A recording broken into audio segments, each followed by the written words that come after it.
Now let's talk about these wonderful lunations that we're going to be having.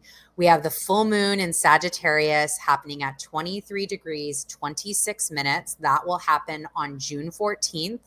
As you can see, I have updated the time zones for the lunation charts. Those will go forward now because we will be transitioning from Hawaii to Texas mid-month, and we'll be in Central Time Zone. So I just started off this whole month with transitioning into that Central Time Zone. So make sure you do the calculations for your time zone. But Central Time, that full moon in Sagittarius will happen at 6:52 a.m. And then the new moon in Cancer happens at our 7-degree, 23-minute mark, June 28th at 9:52 p.m. Central Daylight Time. All right, here is our beautiful full moon in Sag, where we get our first taste of this numerology, this 25-degree point. So the sun and the moon are actually not at 25 degrees. The moon is over here at 23 degrees, 26 minutes. The sun is over here at in Gemini at 23 degrees, 26 minutes as well. They are opposing each other, but we have a bunch of our theme numbers in this chart. So our friend Mars up in Aries has the 15-degree mark. So there's a 5. We have Neptune in Pisces right here and Saturn in Aquarius right here at the 25-degree mark. Jupiter over here is at 5 degrees, and we have our friend Uranus down here in Taurus at 17 degrees, honing in on that 7 number that we talked about. So a couple key points with this moon. Jupiter, our friend right here at that 5-degree point of Aries, is the ruler. He is prominently in Aries, very proud that he is here, loving this energy, loving working with this energy. So he is the ruler of this moon. I heard another astrologer talk about this in one of the podcasts that I listened to, and I thought it was so great that I wanted to bring it in here to talk about as well. So this is the first lunation in Sagittarius that has not been an eclipse since 2019. That is a long time.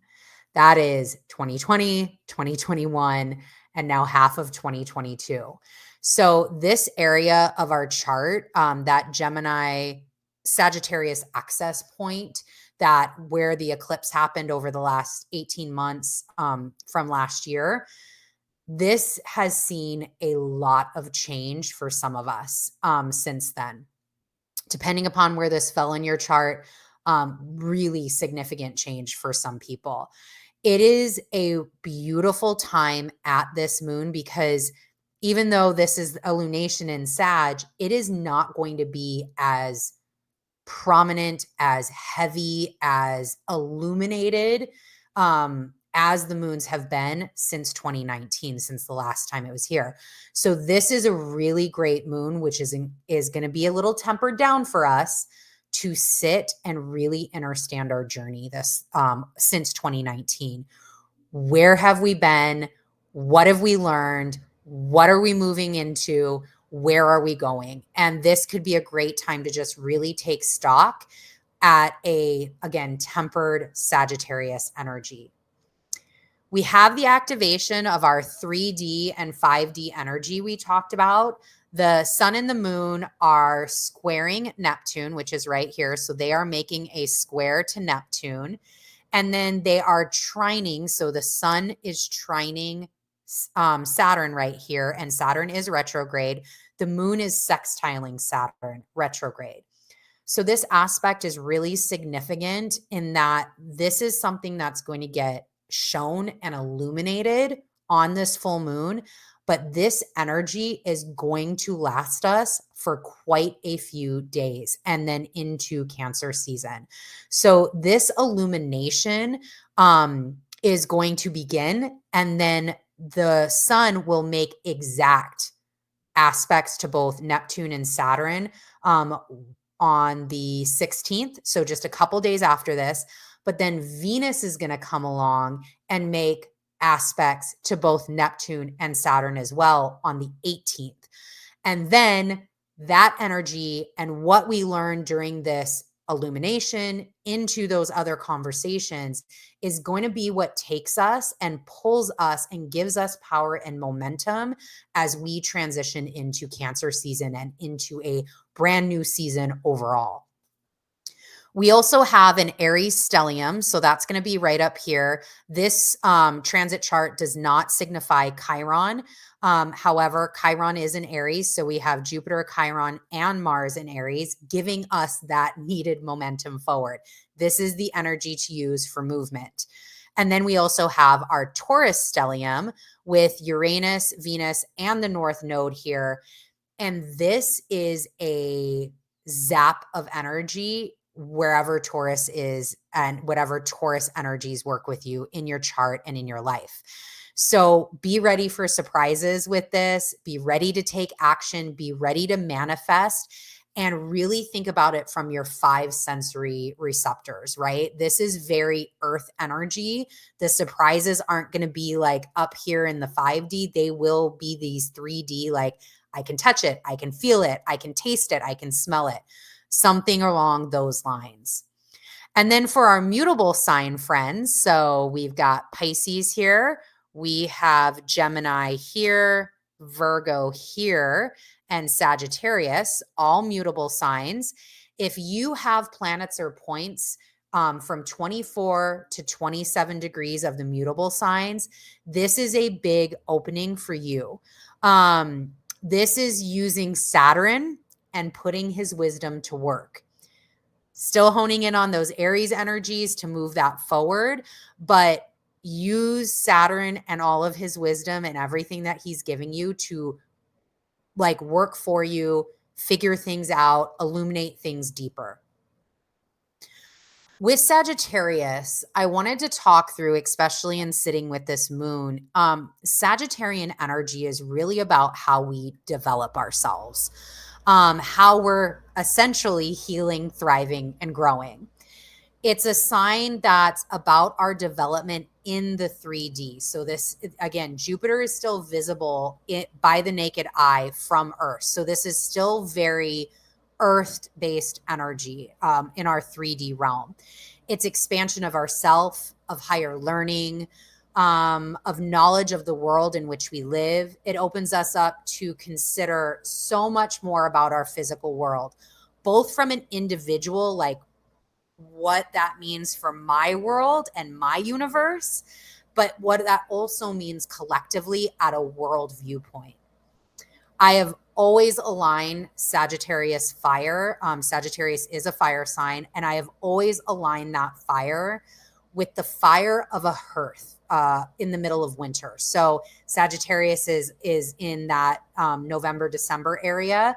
So it's really about those like embers, those burning embers that are in a fireplace that kind of keep us warm throughout those kind of cold winter nights. It's the candlelight. It's the candlelight by which clerics and scientists and astronomers, astrologers use to write down the thoughts about the universe, right? Like kind of that imagery of, you know, a scientist or a cleric hunched over, a candle dripping, and just like making notes with a quill pen on a piece of paper, on a piece of parchment. That is the energy that I always align, that fiery energy that I always align with Sagittarius. It's not the wildfire of Aries that burns super fast. It is not the big bright fire of Leo that just expands and is like almost blinding. But Sagittarius fire is truly where secrets and magic come to life. It's where books are made. It's where the imagination takes hold. It's where we come to be understood. It's where contemplation of the world and what's happening around us gets integrated and gets thought about and gets, you know, clarified. So with the aspects of this moon, with Neptune in the picture, that fire, all of that energy, fire, all of that strong Sagittarian energy could really be dimmed. So the square to Neptune could really, really feel like a state of not seeing. It could be foggy. Like I'm even like having trouble with the words right now to describe it. Like that's kind of, it's just, you know that you're feeling something. You know that you're feeling something up in this higher realm. You know that something's happening, but you just can't see it yet. You can't put words to it. You can't describe it in your journal on your parchment piece of paper. Things really aren't matching. You're doubting. You've got, this could be a big time of doubts, of just like really random doubts coming up to say like, hey, how bad do you really want it? Are you sure? We're making things happen up here. Things are clicking into place. Like just checking your order, making sure we're still in alignment. Hazy, can't see things clearly. It could be a lot about like you jot down notes and then you go back to read them and they're literally illegible. You don't even know what you said.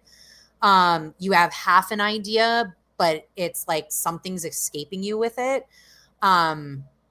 It's a lot like when you wake up from a dream and like you're in that kind of half awake state and you're like, oh my God, this was the best dream ever. Like I need to remember everything and write it down. But by the time you turn over to like grab your dream journal, you literally can't remember the dream at all. That could be this energy around this moon. So, and then on top of all of that, we have to add Saturn. We have to add Saturn into the mix. So little hazy, little dimmer fire, and then Saturn comes in. So one of the other things outside of timekeeping that Saturn provides for us is our structure for the future. That is literally all Saturn ever wants for us, a stable foundation in which we can build our future. That is Saturn's role. And that's why Saturn transits are so destabilizing, because something in your foundation was not stable to create the future that you want, to create the future that you're manifesting, your destiny path. So Saturn just comes in as like, hey, this shit's got to go. This is not what you said. You've got cracks. Your foundation needs to be redone. What you going to do about it?